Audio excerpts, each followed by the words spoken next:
Tollywood super star Mahesh Babu ప్రస్తుతం మురుగదాస్ దర్శకత్వంలో ఒక సినిమాను చేస్తున్నారు. ఆ సినిమాకు స్పైడర్ అనే టైటిల్ ను పరిశీలిస్తున్నారు. ఆ సినిమాను జూన్ నెలలో విడుదల చేసేందుకు ఏర్పాట్లు చేస్తున్నారు. ఆ సినిమా విడుదలకు ముందే కొరటాల శివ దర్శకత్వంలో మహేష్ బాబు మూవీ ప్రారంభం కాబోతోంది. ఈ 2 సినిమాల తర్వాత వంశీ పైడిపల్లి దర్శకత్వంలో దిల్ రాజు నిర్మాణంలో మహేష్ బాబు ఒక సినిమాను చేసేందుకు కమిట్ అయ్యారు. ఆ సినిమాకు సంబంధించి ప్రీ ప్రొడక్షన్ వర్క్ జరుగుతోంది. ఇదే సంవత్సరం చివర్లో ఆ సినిమా ప్రారంభం అయ్యే అవకాశాలు ఉన్నాయి. వంశీ పైడిపల్లి మహేష్ బాబు మూవీలో టాలీవుడ్ అల్లరి హీరో అల్లరి నరేష్ చాలా ముఖ్యమైన పాత్రలో నటించబోతున్నట్లుగా తెలుస్తోంది. ఈ మేరకు సినీ వర్గాల్లో ప్రచారం కూడా జరుగుతుంది. ఇటీవలే దర్శకుడు వంశీ కథను అల్లరి నరేష్ కు చెప్పడం, ఆయన మహేష్ బాబు సినిమాల్లో నటించేందుకు ఓకే చెప్పడం కూడా జరిగిపోయిందని అంటున్నారు. వంశీ గత చిత్రం ఊపిరిలో కూడా 2 హీరోలను చూపించారు. తాజాగా ఈ సినిమాలో కూడా మహేష్ బాబుతో పాటు అల్లరోడి అల్లర్ని కూడా చూపించనున్నాడు. ఒకవైపు హీరోగా వరుస చిత్రాలు చేస్తూనే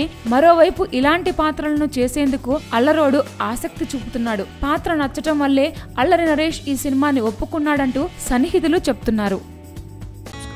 Please subscribe. Hi, it's me Purna. Please subscribe.